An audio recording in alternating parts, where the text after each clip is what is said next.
funciona así. Lo que buscamos, lo que buscamos es más que nada preguntarle sobre el equipo de ultrasonido y pues sus usos a lo largo pues del área médica.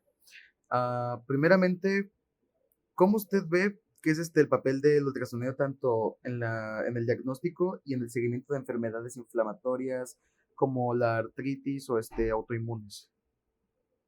No te entendí cómo te está capsulando la pregunta. Sí, déjeme la ¿Y yo repito. qué opino? Sí, o sea, ¿cómo ve el papel del ultrasonido como para el seguimiento de enfermedades? Excelente. Y En el caso de enfermedades reumatológicas, por ejemplo, si el reumatólogo, una vez que ponga el aparato donde son las afecciones articulares, ¿estás hablando? Sí, ya. Es ver cuánto mide las cápsulas articulares y principalmente la vaina sinovial. Esa vaina sinovial es la que primero se inflama en las enfermedades reumatológicas. Y entonces ellos les dan medicamento y con ese medicamento ellos van a valorar si se está desinflamando o no. Y una forma es que el ultrasonido, tú tengas un ultrasonido basal de esa zona que está afectada y que posteriormente del tratamiento se le tome un ultrasonido de control en 7, 15 o 22 días según la evolución clínica del paciente. Y la intención es guardar imágenes en el inicial, que es el estudio basal, y guardar imágenes en el estudio de control. Si el medicamento a los 7 días no está dando resultado, entonces tienes que progresar a fármacos de más, ¿cómo te diré? De más función sinérgica para desinflamar esa articulación. a los 7 días. Si no es a los 7, a los 14, los 22 días se rompe. Okay. Dependerá de la severidad con la que estés encontrando la enfermedad, porque una de las complicaciones de esas enfermedades reumatológicas es que se puedan complicar con infecciones, con artritis sépticas. Entonces, a los pacientes que les dan, por ejemplo, los pacientes reumatológicos a veces les dan medicamentos que incluso inmunosuprimen su sistema inmunológico.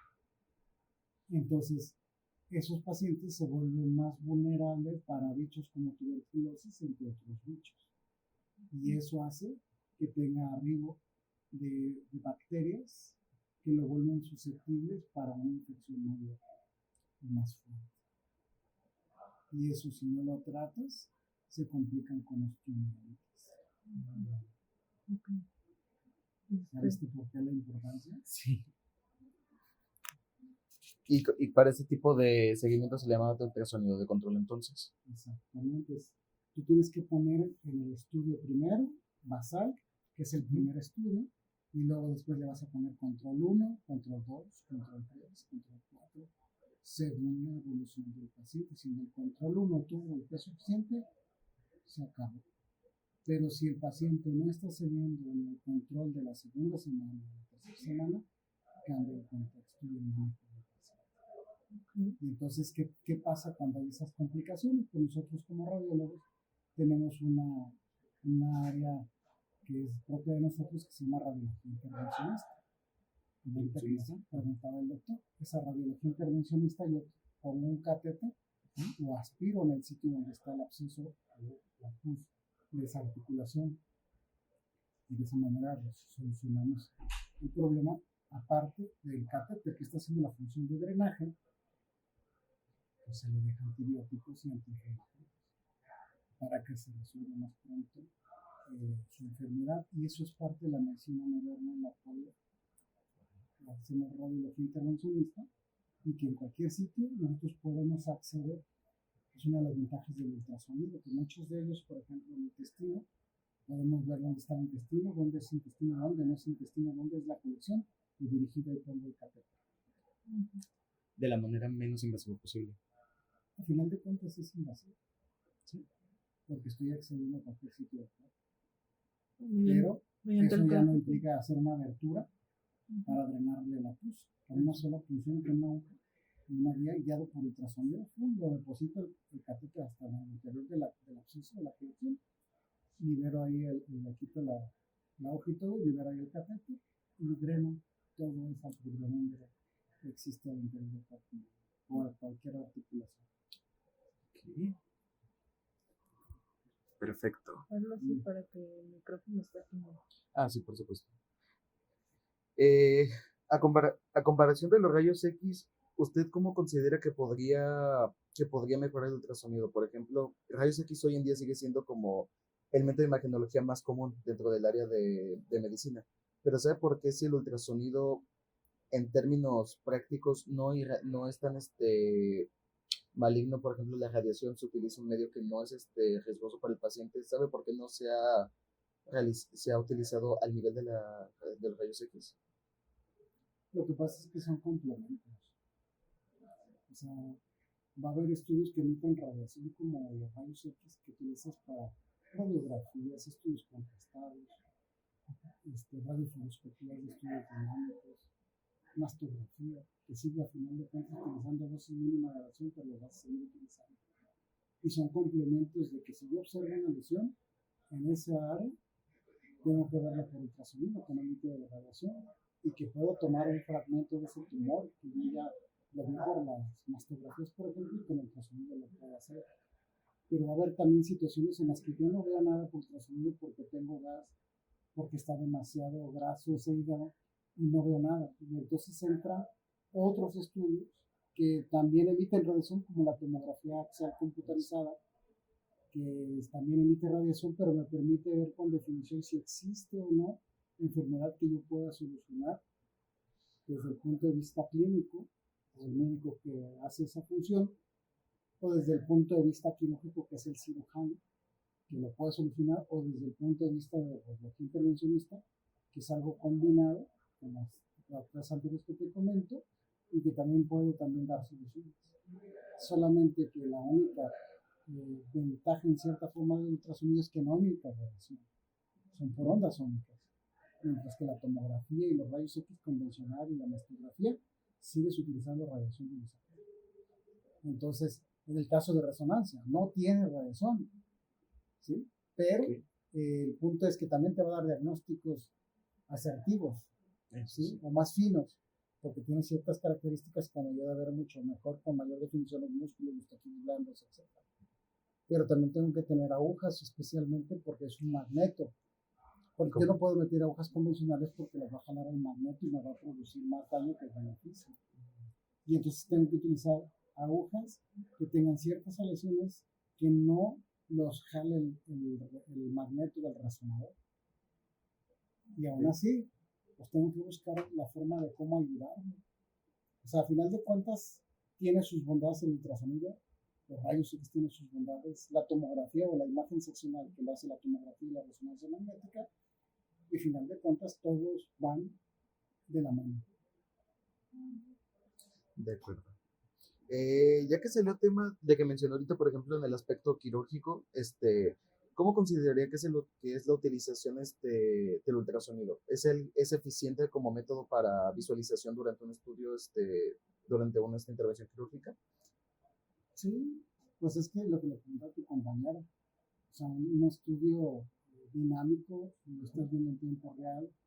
En el caso de trasplantes, pues tú ves ahí si está sufriendo esa arteria, que tiene flujos sistólicos altos, o tiene índices de resistencia muy altos, te está diciendo que esa arteria está muy apretada.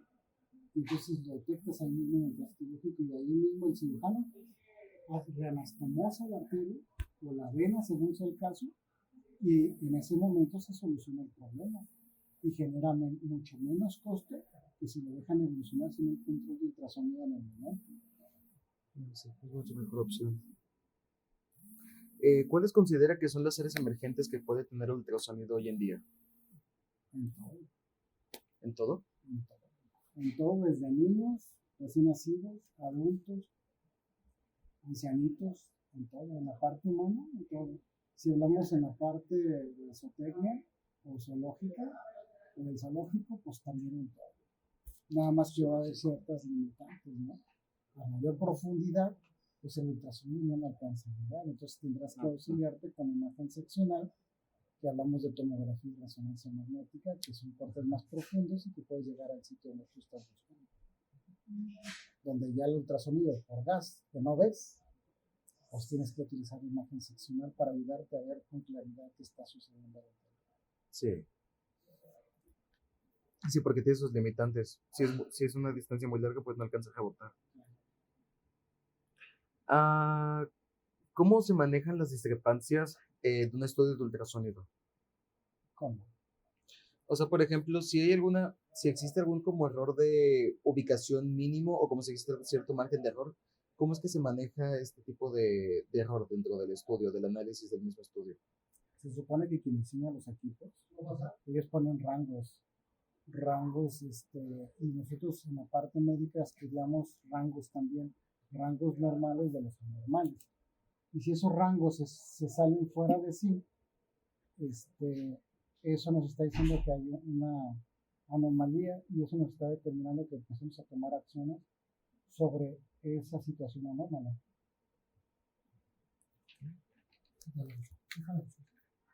Pero por lo general no deberían de existir este tipo de condiciones, ¿verdad? Ese tipo de casos. Si los existe, para eso tienes rangos normales. Es como si te dijera, oye, el riñón normalmente debe de medir en un adulto de 8 a 12 centímetros. ¿Sí?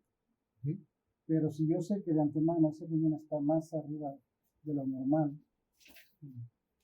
o, o disminuido de tamaño, me está diciendo, si está disminuido, si faltó el riñón o tiene una enfermedad renal crónica o hubo alguna enfermedad reumatológica que condicionó que ese riñón se hiciera pequeño o dejó de funcionar, o si está creciendo ese riñón, entonces está costándole trabajo filtrar porque hay algo obstructivo, algún lito, o hay a lo mejor un tumor, o hay a lo mejor alguna enfermedad reumatológica que está condicionando que ese riñón aumente en tamaño.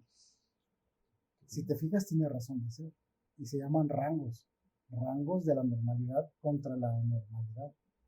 Si tú tienes bien definido eso, más aparte la anatomía real de cada órgano, de cada zona que estás estudiando, te va a permitir hacer diagnósticos asertivos o de mayor finura. Y lo traspolas con las enfermedades generales que pueden ser causadas por un montón de cosas. Por infartos intestinales, por enfermedades inflamatorias, por exposición a alérgicos, por traumatismos, por tumores, etc. De acuerdo.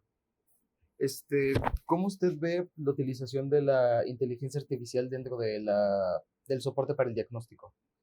Pues está fabuloso, pero no puede llegar te puede ayudar a sumar lo que hacemos nosotros como médicos, es que le nombramos criterios mayores y criterios menores para poder normar un diagnóstico.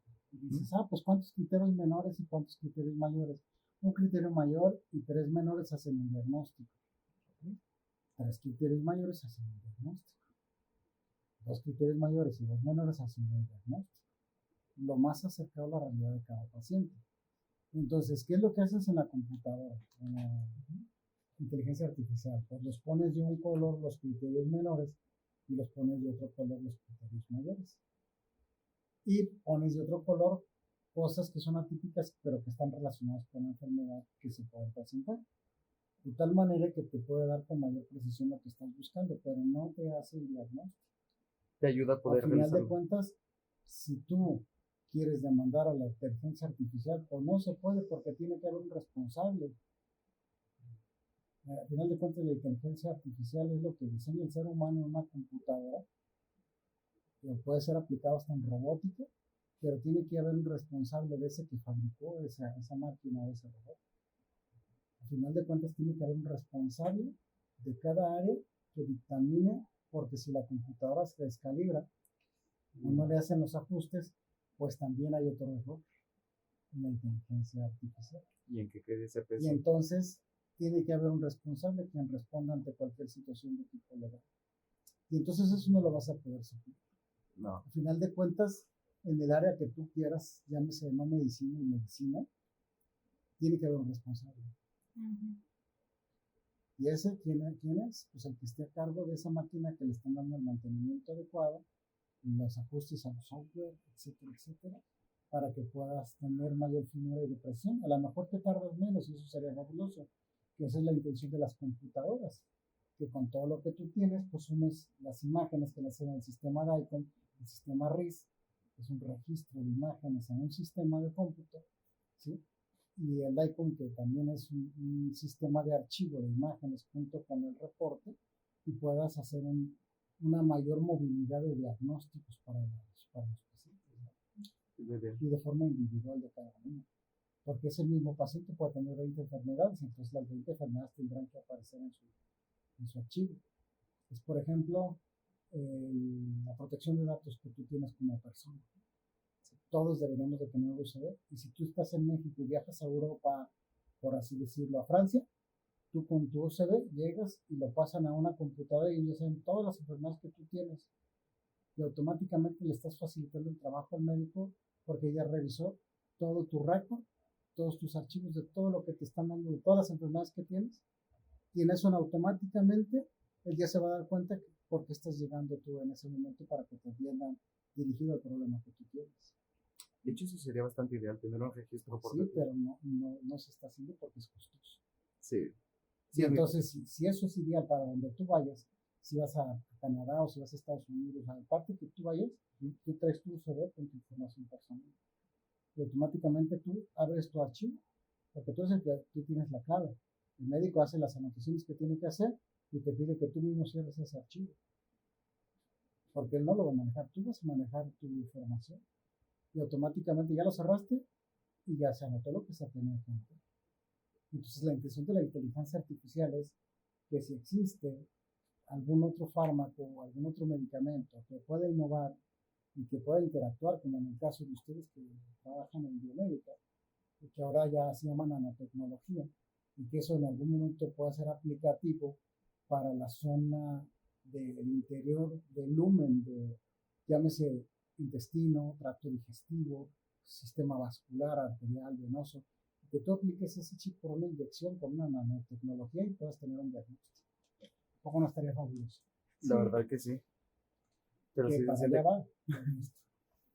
¿Por qué? Porque son zonas muy pequeñitas, microvasculares, que se pueden atorar en cualquier sitio. No, sí, la verdad. Y entonces eso, conforme se vayan generando las complicaciones, se van a generar las soluciones.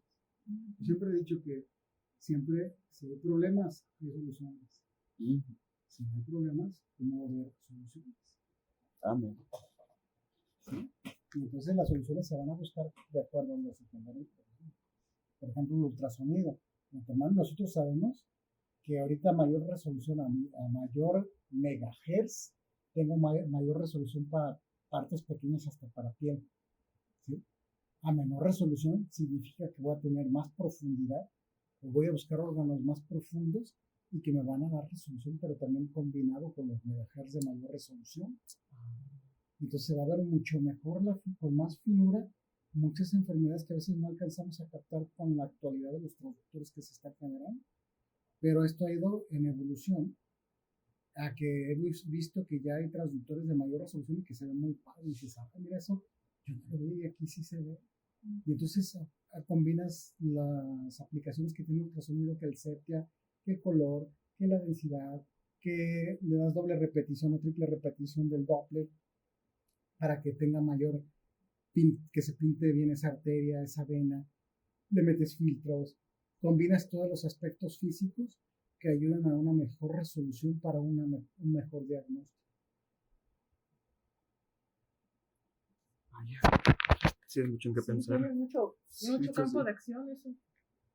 Y pues sí, como usted dice, ahorita podría ser muy útil. Bueno, surgiendo la necesidad, sería muy útil. Todos los avances. Por ejemplo, ultrasonido, tú puedes en el área dental.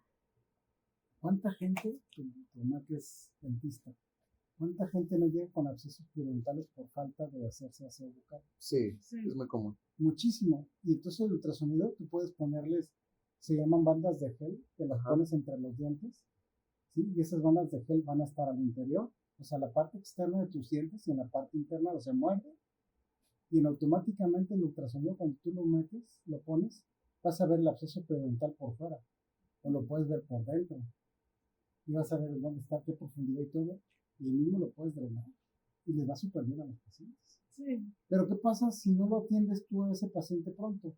Pues ahora viene la imagen seccional porque los dientes son una zona difícil donde el ultrasonido no tiene mucha injerencia, ¿no? porque el hueso no le permite, no atraviesa la onda de sonido, no atraviesa el hueso, y entonces se ve limitado. Y entonces, ¿qué haces? Pues te ayudas con imagen seccional, que es la tomografía, para ver abscesos periodontales, que esos pueden complicarse con una angina de Ludwig. Y esa angina de Ludwig, ¿qué pasa? Pues que pasa a través de la vía aérea, y esos mismos abscesos comprimen la vía aérea y se meten al mediastino superior y se mueren si no los atendemos pronto. Sí. A veces dice uno se van a morir ya por vía corta. ¿Qué significa? Que se van a morir si no los atendemos pronto. Eso sí. Entonces, a lo mejor el dentista, eso sería algo de innovación. El ultrasonido. Pones el ultrasonido periodontal, y ahí mismo rápido lo drenas y le das antibióticos y se repara. Entonces, qué padre, sí. ¿No? O a veces, si los abscesos están aquí, fíjate, tus dientes están aquí y están acá, y a veces fue en la maxilar inferior, pues a veces esos abscesos se pueden extender a la parte submaxilar. Y a veces nos toca poner a nosotros catéteres en ese sitio, pero tienes que cuidar la zona donde pasan los nervios, las arterias, todo eso tienes que cuidar, pero para que haya una resolución con menos complicaciones posibles. Entonces sí existe esta tecnología, pero no está aplicada. No la han desarrollado. O sea, la teoría está ahí disponible, pero no existe como tal aplicaciones dentro del ámbito dental, como mencioné. Sí, o sea, es que no hay mentes brillantes que fabrican eso, ¿no? Y entonces, si sinergias, entonces es una sinergia entre el ingeniero biomédico y el médico tiene esa inquietud y conjuntan las ideas, claro que se puede desarrollar. Muchas gracias por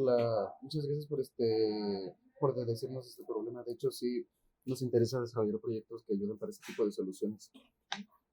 Se me hace muy interesante el área de imagenología. Es muy padre. En medicina, doctor, ¿cómo crees? Nomás que a veces también, el desconocimiento genera que haya unas malas decisiones y malas aplicaciones objetivas en dirección a cada enfermedad. Es muy diferente. Y entonces cada cosa tiene una fisiopatología. ¿Qué significa? Que hay que conocer lo normal, estamos hablando de lo fisiológico, contra lo anormal, que se llama patología.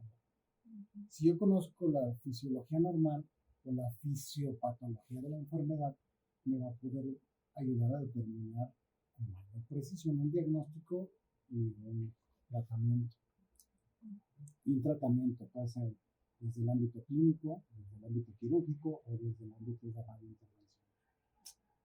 ¿Tiene su chiste, verdad? Sí. Sí, tiene demasiada... Sí, tiene su complejidad. Pero siento que con un ratito de estudiarlo sí podremos comprenderlo así a fondo.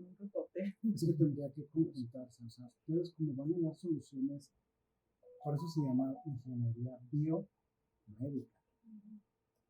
¿Sí? Es parte de la medicina, parte de equipos de ingeniería, equipos que nos han permitido mediante robótica tener soluciones. Por ejemplo, hay cosas que a pesar de que mis dedos están de este tamaño, yo ocupo la ayuda de robótica para poder ser más preciso con estructuras más pequeñitas y me generan menos complicaciones. Eso ya está dentro de la medicina, que se le llama cuarto nivel o quinto nivel, porque son subespecialidades o altas especialidades que ayudan a tener más precisión para que tengas menos complicaciones. Sin embargo, todavía sigue habiendo fallas. Sí, como no sé si fue una exposición o no sé, pero vi como por aquí que tenían como el Da Vinci. Dije, y puede ser no nomás el Da Vinci, puede ser más gente que tenga otro nombre, pero se llaman salas de simulación. El IMSS lo tiene. ¿Aquí en Guadalajara? De hecho, ustedes deberían rotar ahí las salas de simulación del IMSS. Esas. Ahí en el IMSS, aquí en el Centro Médico Navivo, que es la unidad de investigaciones biomédicas, ustedes pueden ir ahí al IMSS para que vean qué es lo que hay de desarrollo y cómo los médicos se entrenan para eso. Y esas unidades de simulaciones para eso, para la robótica, para ciertas aplicaciones de ciertos medicamentos, radioactivos, etcétera. Entonces eso está fabuloso. Sí, está bien, la verdad. Sobre todo como para entrenamiento, para prácticas. Ustedes vean que hay, que ustedes que pueden desarrollar, o ustedes mismos cómo pueden involucrarse en esas áreas de innovación. Sí. Sí, se me hace muy interesante, que hay mucho campo de acción y, bueno, ya la finalidad es ayudar al paciente. Uh-huh. Sí, doctor, sobre lo que dijo hace unos cuantos momentos, dijo que para la realización del diagnóstico de un ultrasonido, aunque supongo que será para cualquier tipo de estudio, existen los criterios menores y mayores. Sí, pero es que esos son criterios mayores y menores relacionados con cada órgano que tú vas a estudiar. Si estamos hablando de una enfermedad, un ejemplo,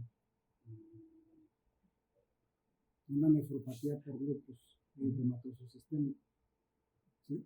Nosotros de antemano sabemos que una nefropatía por lupus eritematoso sistémico son pacientes que tienen una enfermedad autoinmune que afecta principalmente a los vasos pequeños. Si hay órganos que tienen vasos pequeños, son todos en la economía corporal. Y un lupus eritematoso sistémico puede afectar al sistema nervioso central, puede afectar a pulmones, puede afectar corazón, puede afectar hígado, puede afectar vasos, puede afectar riñones, puede afectar al tracto digestivo, puede hacer trombosis. Entonces, si está afectando el inmunocomplejo a vasos pequeños, en el caso riñón, ¿sí? Entonces, ¿qué te dice? Si afectan esa parte, entonces pueden hacer vasculitis. Y si hacen vasculitis es que se inflama el vaso. Y si ese vaso se inflama y se rompe porque hacen como especulaciones, en lugar de ser un tubo liso, y esas especulaciones empieza a fugar sangre. Y esa sangre se va al retroperitoneo y hacen hematomas retroperitonales. Y entonces te quedas así, caray. Entonces, ¿cómo lo voy a estudiar? Si yo conozco la fisiopatología de la enfermedad, pues voy a buscar de forma definida lo que me causa como complicaciones. ¿Sí? Pero ponemos a un ecografista que haga eso, a un médico radiólogo. Un ecografista no sabe por fisiopatología dónde va a buscar un radiólogo, ¿sí?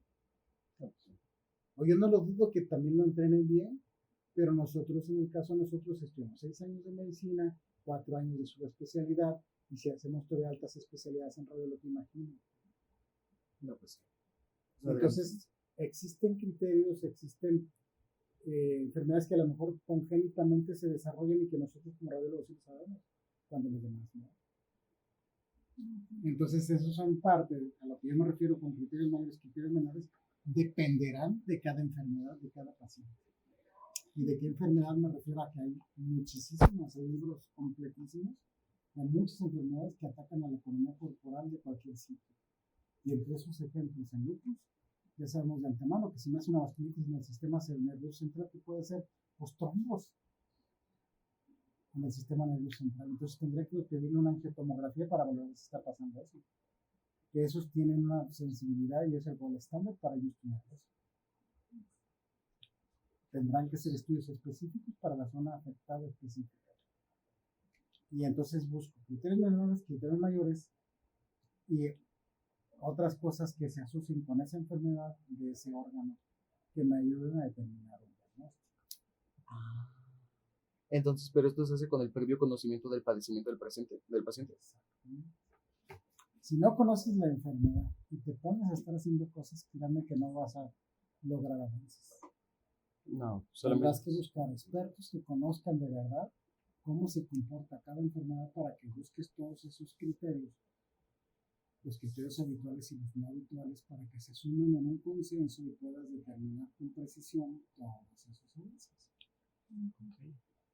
Y aún así, aunque tengas la inteligencia artificial, tienes que tener a alguien responsable quien responda por todas las situaciones que se pueden generar y también para las tomas de decisiones de un paciente que pueda sobrevivir con su enfermedad, pues que las indicaciones o las ejecuciones de su enfermedad pues pueda lograr que esa persona prevalezca o sobreviva. Ok. Muchas gracias. Muchas gracias, doctor, por su tiempo. Bueno, que aquí concluimos. No le quitamos más el tiempo. ¿No se imaginaban que esto fuera así, verdad? No, la verdad que no, sí nos llevamos muchas sorpresas. ¿Dudas, chicos? Me parece que no, sería todas las dos por el momento. Muchas Muchas gracias. Se van enriquecidos de todo esto, ¿no? Sí, Sí. sí, porque es muy diferente. Tengo amigos que son médicos y cuidados externos, así como los externos. Y a veces no sé si sea temor o sea miedo o no ganas de querer desarrollar cosas que son interesantes, ¿no? Sí, que eso económicamente les va a generar una situación de adquisición adecuada, pero que todo eso se tiene que avalar bajo un notario público, ¿no? Sí. De tal manera que se llama posesión de los descubrimientos de uno, ¿no?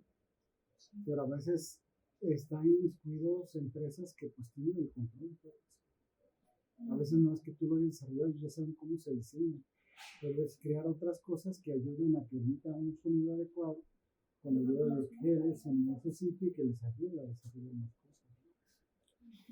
Pero eso ya se les dejo de hacer.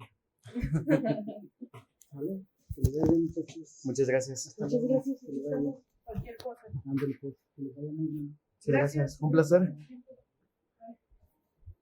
Las ondas del ultrasonido son igual como las ondas de las de radio. Son algo similar, son ondas de sonido que se transmiten por señal. Es totalmente diferente a la resonancia magnética. La resonancia magnética son ondas de emisión. Y acá en el ultrasonido son ondas de emisión de ultrasonido, ondas de sonido, que mandas la señal mediante un aparato y en ese mismo aparato regresa la señal y se transmite la imagen. Bueno, es muy conocido de que se utiliza para observar para las mujeres que están embarazadas, pero también tiene otros usos. ¿Cuáles serían? El uso del ultrasonido es para determinar si hay una masa tumoral, una masa quística o determinar si existe alguna alteración estructural en cualquier órgano de la economía. Esto es, si fuese en el sistema nervioso central, en el caso de los bebés, es la acción que se genera es abordar a la fontanela anterior, o la fontanela bregmática, o la fontanela temporal.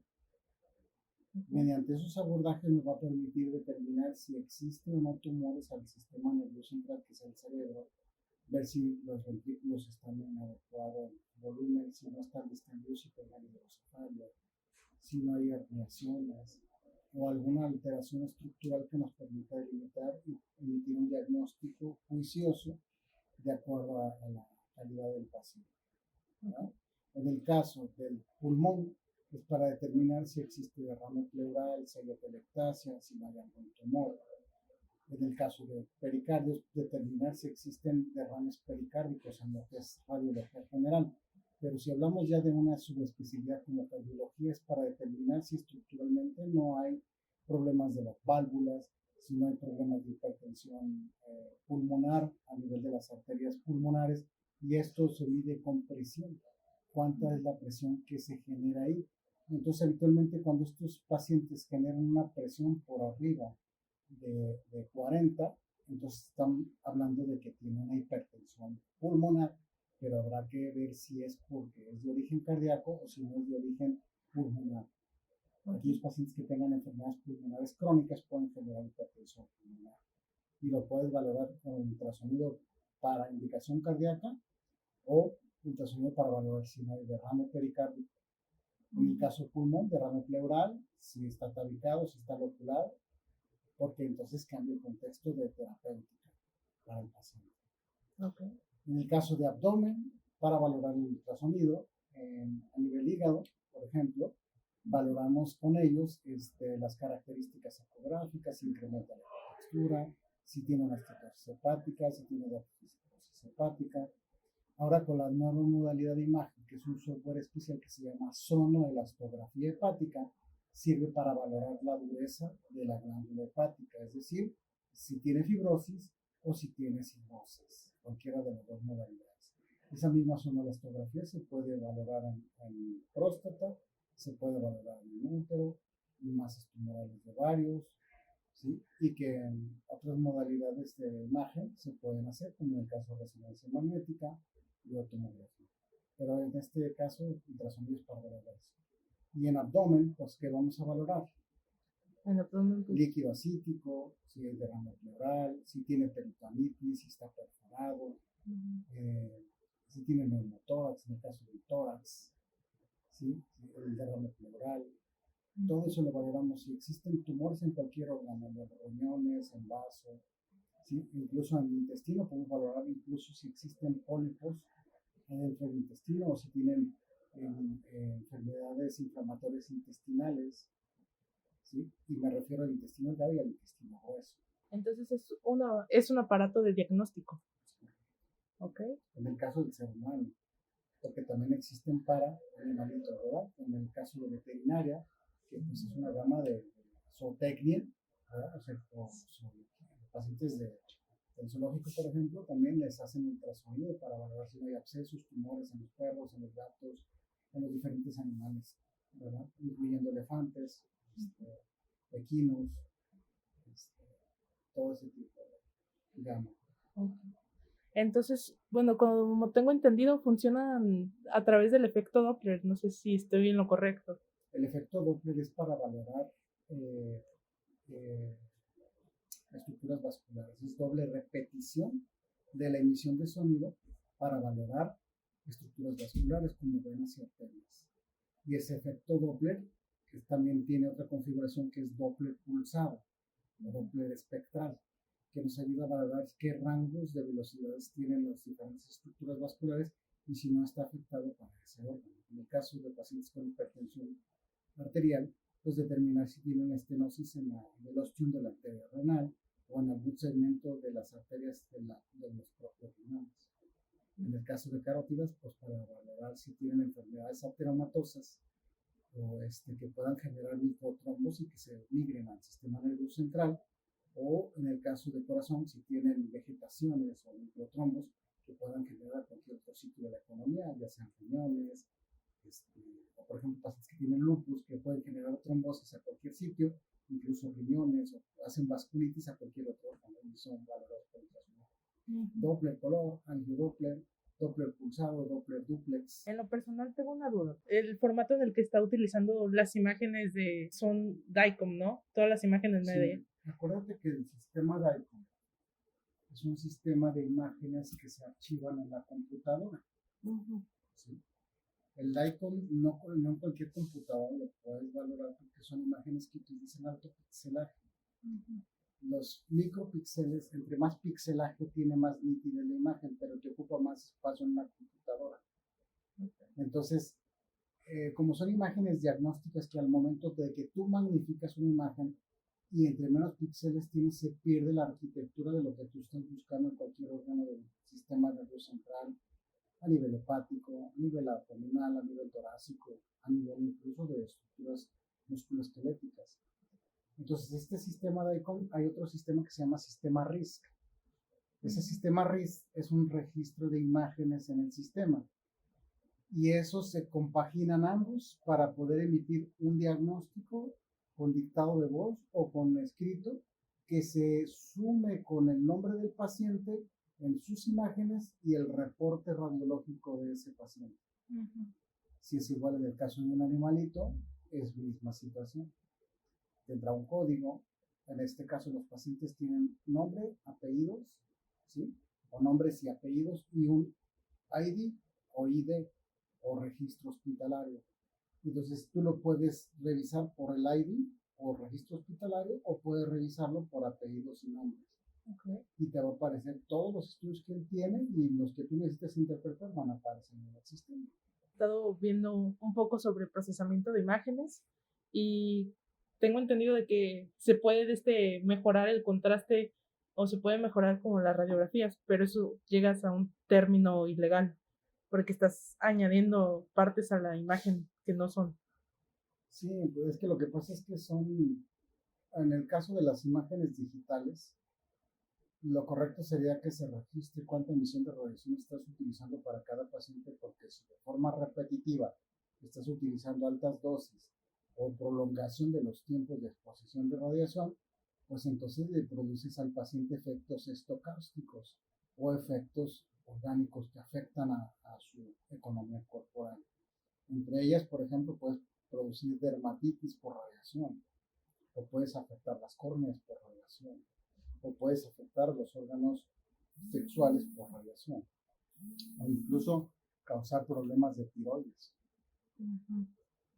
Entonces, esa es la razón de que tú tienes que valorar siempre con esos pacientes, que esos pacientes que son de imagen digital, vaya, cuántos cables utilizaste, cuántos miliamperes utilizaste, porque entonces eso se hace suma para pacientes que tienen, por ejemplo, enfermedades crónicas, o en el caso de pacientes que tienen enfermedades que ponen en riesgo la vida, por ejemplo, los niños recién nacidos con enfermedad de membrana hialina que puedan hacer neumotórax en cualquier momento, o en el caso de los niños con enterocolitis necrotizante, ellos casi les toman radiografías casi cada guardia, casi cada 8 horas, para pues, determinar que si se perfora en ese momento hay que actuar rápido, porque si no ese niño se libera caca o heces al peritoneo, y entonces entra en un síndrome de respuesta inflamatoria, un cheque séptico y se muere.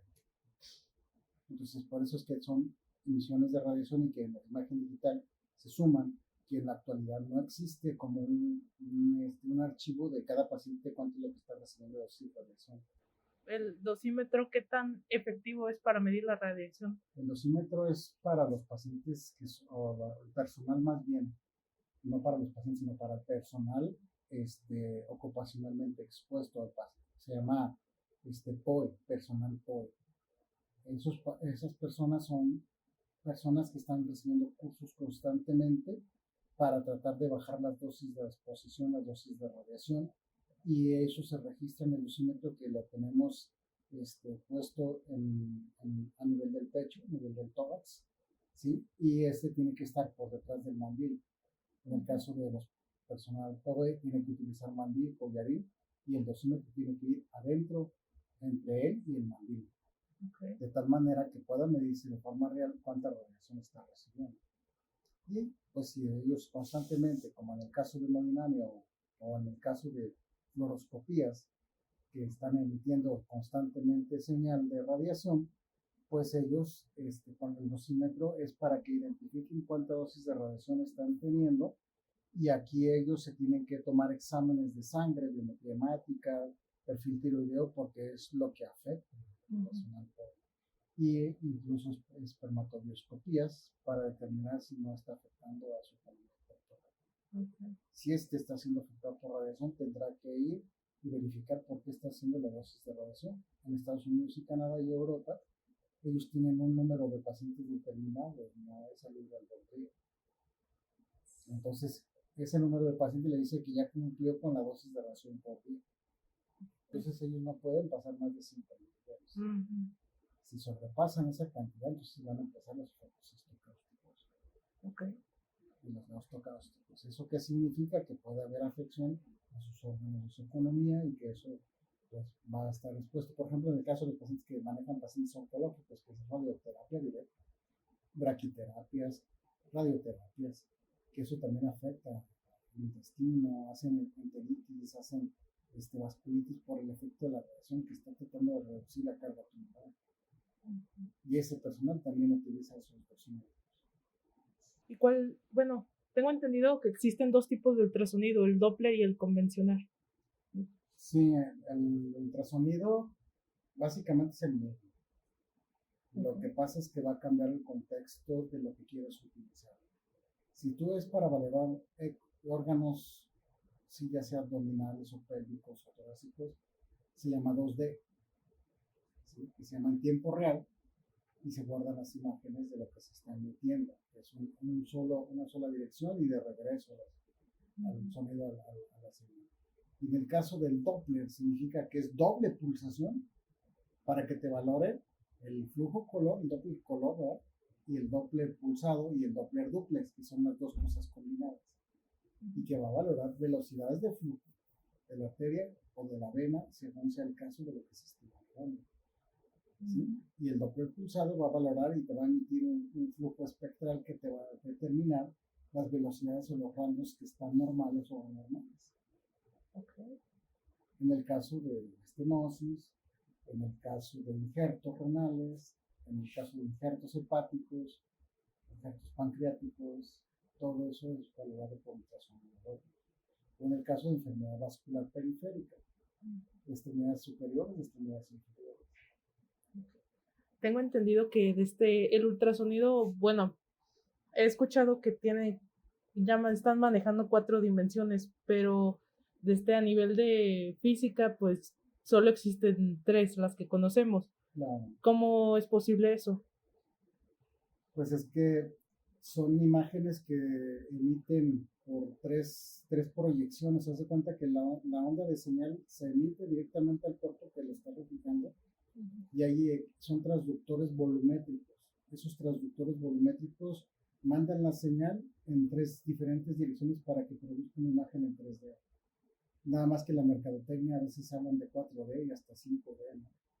Que eso es como si dijeran como, sí, tenemos más alta resolución que los demás, ¿no? Uh-huh. Hay otros equipos que tú estás con tu transductor y tienes una antena que es hacia 4 puntos en dirección hacia el ultrasonido, para que reflejen esos 4 diferentes puntos la señal que está emitiendo el transductor volumétrico con el sitio donde se está buscando, para que emita una imagen tridimensional en tres diferentes contextos, ¿no? El sagital, coronal y axial.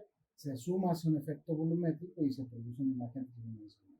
Entonces son software que se diseñan para aplicarle color rosita, color carne, color sepia, color que es un color como cafezoso, que el mismo ultrasonido tiene esos detalles para que cambies tú las coloraciones para poder delimitar o definir un poco mejor las enfermedades de acuerdo al caso, por ejemplo, de valoración de folículos en el caso del ovario.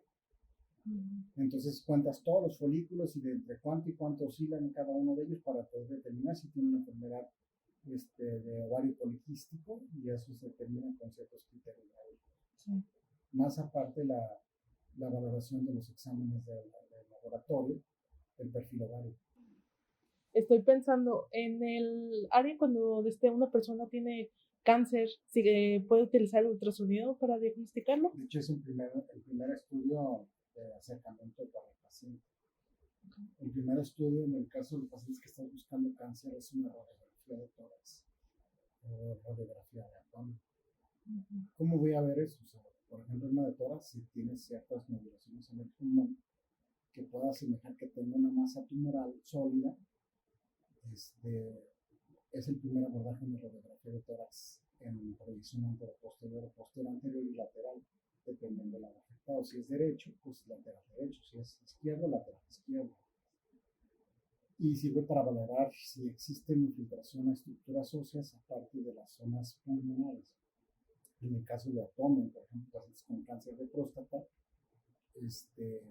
como hay infiltración a nivel de hueso, podemos valorar a nivel de hueso si existen lesiones líticas o blásticas o lesiones destructivas que puedan decir que si en ese contexto pueda existir alguna metástasis o infiltración a hueso, es por esa condición. Por ejemplo, en el caso de pacientes con cáncer de mama, en el caso de mujeres, que también lo pueden hacer de esas mismas características, con lesión principalmente a la glándula mamaria, que por el ultrasonido se aborda, pero que cuando nosotros hacemos estudios de screening o de exploración para valorar hacia otros sitios donde haya metástasis, con una radiografía tele de tórax, ¿no?, es más que suficiente, y se les hace ya seguimiento con tomografía o imagen seccional para valorar en qué estadio o en qué etapa del cáncer está, para poder determinar qué tipo de terapéutica ponga, ya sea por quimio, por radio, etc. Ok. ¿Hay algún caso? Bueno, tengo conocido de que se usan a veces el arco en C y algunos de esos aparatos de imagenología en el momento de una intervención quirúrgica. ¿El ultrasonido toma algún papel dentro de cirugía o no es usado? Sí, porque en el caso de los pacientes trasplantados se hacen transquirúrgicos. En el caso de trasplantes hepáticos, para valorar si la arteria no quedó muy apretada y si no tiene que reanastomosar. Reanastomosar es volver a deshacer las suturas y volver a anastomosar esa arteria o esa vena. Uh-huh. En el caso de trasplante hepático, en el caso de trasplante renal, en eso tiene mucha utilidad. En el caso de pacientes, por ejemplo, que me preguntaba de fluoroscopía arco en quirófano, son pacientes que les haces colangiografías para los trasplantes hepáticos para valorar las anastomosis y que no esté fugando bilis, porque pueden ser como primera complicación bilomas. ¿Qué significa biloma? Que es una colección de bilis en la cavidad peritoneal y que eso le puede poner en el o que hagan proyectos fistulosos como parte de una complicación. Y eso es las colangiografías pancreáticas retrógradas endoscópicas, es por endoscopía o fluoroscopía, es combinado. Y ahí los determinamos si existen esas fístulas o por resonancia magnética también que pueden ser valoradas. Por ejemplo, en el caso de pacientes traumatizados, esos dos métodos de diagnóstico pueden determinar en dónde está exactamente el sitio de la fístula o del traumatismo. Se complementan entre sí. Es Se sabe que los rayos X causan, como usted me comentaba hace rato, causa radiación, pues como su nombre lo dice. Pero hay algún efecto secundario o algo que le pueda traer al paciente en el ultrasonido. En el ultrasonido no, porque son ondas de emisión, ondas ultrasónicas y solamente en radiación. En el caso de rayos X sí emite radiación ionizante. Sí, hay radiación ionizante y no ionizante. Entonces, dependiendo de si tú estás hablando de rayos X, pues produce radiación no ionizante. En el caso de las computadoras, que van a producir radiación de rayos ultravioleta, que también generan radiación. Está pues dentro del espectro, ¿verdad? De los microondas, por ejemplo, que también producen cierto tipo de radiación y que dice pero en el ultrasonido. Entonces, es de los más nobles y que te pueden dar un diagnóstico sin emisión de radiaciones. Entonces, no lleva consecuencias al paciente. Ok. Tengo una pregunta. ¿Cuáles son las consideraciones éticas que se tienen que tener en un ultrasonido prenatal? En un ultrasonido prenatal lo que tú valoras, principalmente tú tienes que explicarle al paciente si en el caso de ello se va a utilizar o se va a realizar un ultrasonido que le implique su pudor como ser humano. Implicar su pudor es que tengamos que hacer un ultrasonido, por ejemplo, de un área genital que sea por el caso de las mujeres y en el caso de mama, implica su pudor. En el caso de costras vaginales, por ejemplo, que tenemos que valorar el útero por la parte de adentro, porque son lentes de alta resolución que aplican mayor definición para poder caracterizar una enfermedad, y que eso desde el valor ético, tú tienes que explicarle siempre al paciente que el aparatito se va a introducir, se va a hacer el estudio y que va a implicar una situación incómoda, ¿sí? Y que si tú no le explicas eso automáticamente, pues no es ético. Le vas a abordar, te va a decir, ¿por qué me estás poniendo el aparato ahí, no? ¿O por qué me estás tocando? Entonces, tú siempre éticamente tienes que explicarle al paciente qué le vas a hacer y por qué se lo vas a hacer, y que va a emitir un diagnóstico que nos va a ayudar a determinar con mayor precisión qué es lo que está pasando. Desde el punto de vista ético le tienes que explicar. Si tú no lo explicas, te va a demorar. Entonces, lo que tratas es, uno, de explicarle qué le vas a hacer en el procedimiento. Dos, yo siempre te acompaño a alguna persona que sea el sexo de esa persona, porque hay gente que tiene animadversión porque la toquen. Siempre acompáñate. Si puede pasar ella con su mamá o con alguien de ellos, pues puede pasar, pero en el caso de nosotros, en el área de salud, en el área médica, tendrá que pasar el médico con la enfermera para poder hacer el procedimiento. En algunos, porque implican situaciones de mayor riesgo, son que se llaman hojas de consentimiento informado en el que ellos nos autorizan que les hagamos el procedimiento. De tal manera que en el caso de ultrasonido también hay ultrasonidos que son invasivos. El hecho de hacer un aparato al interior de la cavidad, en el caso de los costras vaginales en las mujeres, en el caso de los hombres por vía transrectal para valorar la próstata. En el caso de bebés que son de primer trimestre, lo indicado es hacerlo por vía transvaginal, porque son bebés que apenas se están desarrollando, estamos hablando de milímetros, y es valorar si tiene vitalidad fetal. ver si está viable para que se genere ese embarazo o no es viable.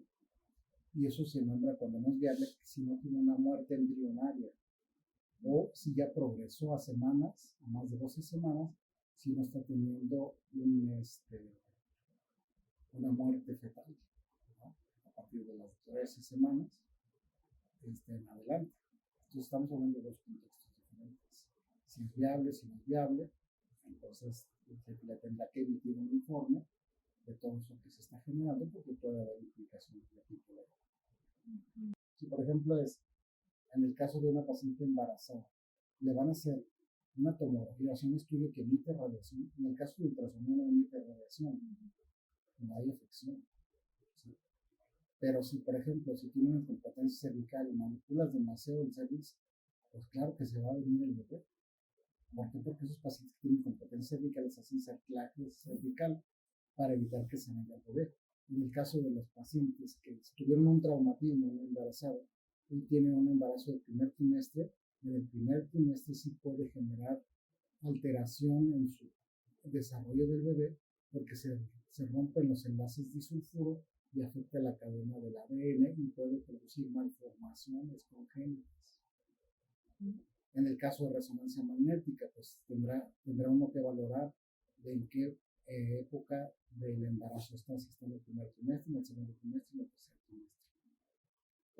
La época del trimestre afecta cuánto daño recibiría. Sí, en el primer trimestre es cuando el mayor apenas se está desarrollando. En la emisión de radiaciones ionizantes puede afectar de esa manera por el rompimiento de los enlaces disulfuros y afectan a la cadena del ADN. Okay. Y entonces ahí tienes que pedirle al paciente que te firme, que le expliques que le va a hacer ese estudio y que te firme de que sí te autoriza. Si no te autoriza, estamos hablando de que sea valoración riesgo-beneficio. Si el paciente está en el primer trimestre, pues se le pone un mandil al paciente en donde está el bebé, porque se supone que el estudio que tú estás realizando, si es de la cabeza, pero está en el abdomen del bebé, pues tendrás que cubrir la zona donde está el bebé para que no emita radiaciones en ese sitio, solamente en su cabeza, porque también hay radiaciones primarias, que son las que van dirigidas al objetivo, y las radiaciones secundarias, que van a percibir casi siempre los poros o la gente que está alrededor. Corríjame si es mentira, pero esos tipos de radiaciones primarias y secundarias que me mencionas son las alfa, las beta, gamma, o no. Es parte de, ¿no? O sea, lo que pasa es que hay un efecto que se llama efecto Compton. Entonces, a mayor fuerza que tú produces en esa, es como el sistema solar, ¿no? Uh-huh. Que está el Sol y luego los demás planetas, y dependiendo en el eje que esté, ¿sí? En ese eje donde está cada mundo, es la fuerza con la que llega el rayo, ¿sí? Y de ahí lo saque de su órbita, y eso se llama efecto Compton. A mayor fuerza, pues, en este caso es el kilovoltaje, puede haber mayor afección. Uh-huh. Entonces es sacarlo de la órbita de ese electrón para que produzca. Okay. Y a nivel del ultrasonido, ¿cuáles son las limitaciones que tiene? En el caso de las limitaciones es que tengas gas, demasiado gas que no te permita ver los órganos. En el caso de neumoperitoneo, que haya una perforación del intestino y que tenga tanto gas que no te permite visualizar. Uh-huh. Esa es una de las situaciones adversas que no podemos visualizar, entonces tenemos que utilizar una tomografía para poder valorar qué está pasando. En el caso de interferencia de gas intestinal, en el caso del páncreas, por ejemplo. En el caso de los pacientes muy obesos, que a veces ya no alcanza la onda de señal, o en el caso de pacientes estetos hepáticas severas, y entonces tienes que ayudar con otros métodos de diagnóstico para poder resolver qué diagnóstico tiene ese paciente. ¿Cuál sería la longitud de onda ahorita que mencionan los pacientes con obesidad, digámosle, mórbida? ¿Cuál sería como el límite, así, poniendo ese caso? Pues es que no es tanto el límite, sino es más bien la profundidad, más bien la enfermedad que tienen, que tan grave sea. A veces una estenosis hepática severa tan severa que no puedes ver ni el diafragma ni las estructuras vasculares. Y es difícil determinar qué enfermedad tiene, la longitud o la profundidad con la que entra.